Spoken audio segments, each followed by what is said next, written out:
So here if you see that, if you see on this side, all the brackets are there and the wire is properly placed. But if you see in this side, the bracket is broken here, so the wire is dangling outside, so it can touch your cheeks and it can impinge your gums and it can cause damage.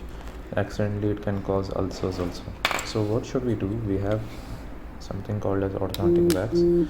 So the orthodontic wax, just we can cut a small portion and it's very soft and you can make it as a ball, and then you will just place it at the end.